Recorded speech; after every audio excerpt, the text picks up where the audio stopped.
श्रीराम.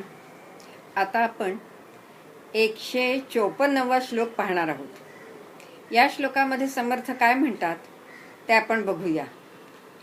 महावाक्य तत्वादिकी पंचकरणे खुणे पाविजे संत संगे विवरणे द्वितीयेसी संकेत जो दावी येतो तया सोडुनी चंद्रमा भाविजेतो. श्रीराम. अतिशय सुरेख असा या ठिकाणी एक दृष्टांत समर्थांनी दिलेला आहे. तो कुठल्या संदर्भात दिलेला आहे ते आपल्याला बघायचं आहे.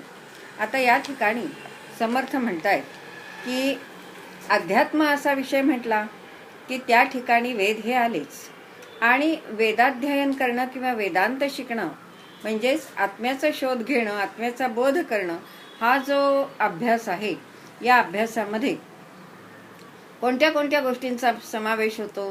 तर आपल्याकडे जे 4 वेद आहेत, या 4ही वेदांच्या मध्ये प्रत्येकाचं असं स्वतःचं काहीतरी वैशिष्ट्य आहे. हे वेद जरी अनंत बोलत असले, वेद अनंत बोलला तरी देखील काय असतं की प्रत्येक वेदाचं एक एक महावाक्य असं आहे. प्रज्ञान ब्रह्म, अयम ब्रह्मासी, तत्वमसी आणि अयम आत्मा ब्रह्म अशी ही 4 महावाक्य आहेत. आणि ह्याचा बोध हा गुरु आपल्या शिष्याला करून देत असतो. शिष्य स्वतः त्याच्यामध्ये 2 गोष्टी आहेत की जो गुरु हा बोध करून देणार आहे त्याला शब्दज्ञानाच्या पलीकडे जाऊन जी आत्मतत्वाची प्रचिती यायला पाहिजे ती आलेली असली पाहिजे. आणि दुसरा गृहीत तत्व असं आहे त्याच्यामध्ये की ज्याला कोणाला हा बोध गुरु करतो आहे त्याला स्वतःला आपल्याला काही जाणून घ्यायचं आहे याची जिज्ञासा त्याच्यामध्ये असायला हवी. या दोन्ही गोष्टी जर असतील तर साधना आणि प्रयत्न करणारा जो शिष्य आहे त्याला गुरु त्याची हळूहळू तयारी करून घेत असतात. आणि त्याला गुरु हे आत्म्याचं आणि परमात्म्याचं ज्ञान, प्रज्ञानम ब्रह्म किंवा अहम ब्रह्मास्मी, की बाबा रे जे तुझ्याच जवळ आहे, जे तू शोधतो आहे ते तुझ्याच जवळ आहे, किंवा सर्वम खल्विदम ब्रह्म म्हणजे हे सर्व विश्व हे ब्रह्ममय आहे, अशासारखा जो उपदेश आहे किंवा अशासारखं जे ज्ञान आहे ते ज्ञान गुरु देत असतात. आणि शिष्याला काय करायचं असतं तर शिष्याला त्याचा अभ्यास करायचा असतो. हे जे ज्ञान असतं ते अंगामध्ये मुरवून घ्यायचं असतं. परंतु काय आहे की हा अज्ञाताचा शोध आहे. आणि मागे आपण बघितलेलं आहे की हे जे ज्ञान आहे हे आत्मतत्व जे आहे ते चर्मचक्षूंना लक्षे, चर्मचक्षूंना दिसत नाही. ज्ञानचक्षूंना बघताना निरखताना सुद्धा समजणं अवघड जातं.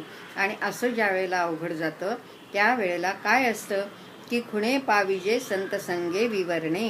त्याचं विवरण करणं म्हणजे पृथक्करण करणं, ते समजावून सांगणं, दाखवणं हे काय कोण करीत असतो की हे संत सज्जन जे आहेत, संत संगे, त्यांच्या सहवासामध्ये, त्यांच्या उपदेशामध्ये हे विवरण होत असतं. आणि हे विवरण कसं करत असतं की समजत नसेल तर एखादा दृष्टांत देऊन, उदाहरण देऊन ते समजावून सांगितलं असतं. याच्यासाठी सुरेख दृष्टांत दिलाय की द्वितीयेसी संकेत जो दावी येतो. या ठिकाणी एखाद्याला चंद्राची कोर बघायची आहे आणि आकाशामध्ये संध्याकाळच्या वेळेला असणारी द्वितीयेची चंद्रकोर ही अतिशय नाजूक असते. अगदी थोडा वेळ ती राहते आणि दिसते न दिसते ती नाहीशी होते. ती एखाद्या झाडाच्या मागे असते आणि त्यावेळेला ज्यानी चंद्रकोर पाहिलेली आहे, तो ज्यानी चंद्रकोर पाहिलेली नाही त्याला ती चंद्रकोर दाखवायचा प्रयत्न करतोय, त्याला ती दिसत नाही. तेव्हा तो काय सांगतो, अरे ती बघ, ती बघ, त्या ठिकाणी ती झाडाची जी फांदी आली आहे ना त्याच्या डावीकडे बघ किंवा त्याच्या उजवीकडे बघ, तिथे तुला सुरेख चंद्राची रेखा दिसेल, चंद्रकोरीची रेखा दिसेल, असं म्हणून संकेत करून म्हणजे एकाकडे निर्देश करून त्याच्या जवळ ती आहे असं सांगून खुणेची गोष्ट त्याला देत असतो, सांगत असतो. म्हणून त्याला ती चंद्रकोर जशी दाखवत असतो आणि मग त्याला ती दिसते.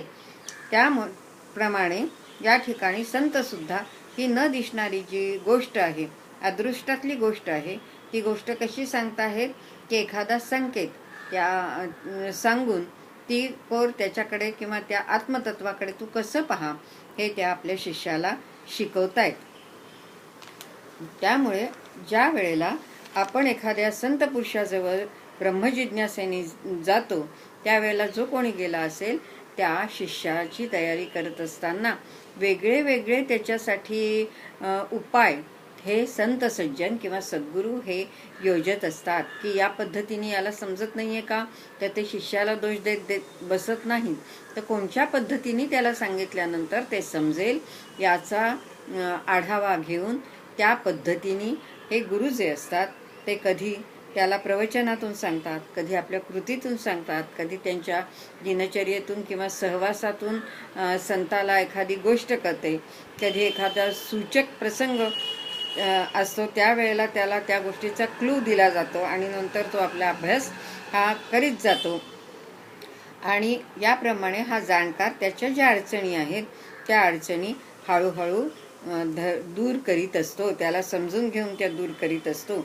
म्हणून संतांच्या सहवासामध्ये मनुष्य हा बद्धाचा मुमुक्ष होतो. मुमुक्ष जर असेल तर तो साधक होतो. साधक जर असेल तर तो अभ्यास करता करता संतांच्या सहवासामध्ये सिद्ध होतो. परंतु काय असतं की त्याला ते जे तत्व आहे ते कुठे कळतं, तर संतांच्या सहवासातच त्याला ते सत्तत्व हे कळत असतं. म्हणून काय म्हटलेलं आहे, समर्थ असं म्हणतात की महावाक्य तत्वादिके पंचीकरणे पुणे पाविजे संत संगे विवरणे द्वितीयेसी संकेत जो दावी येतो तया सोडून चंद्रमा भावी जेतो. याप्रमाणे त्याला अखेर ती चंद्रकोर जशी दिसते तसंच निरनिराळे गुरु किंवा संत सज्जन हे निरनिराळे प्रयत्न करून वेगळ्या पद्धतीने आपल्या शिष्याला सत्तत्व, आत्मतत्व, परमात्मतत्व याचं ज्ञान आणि भान आणून देत असतात. असा हा श्लोक आहे. श्रीराम.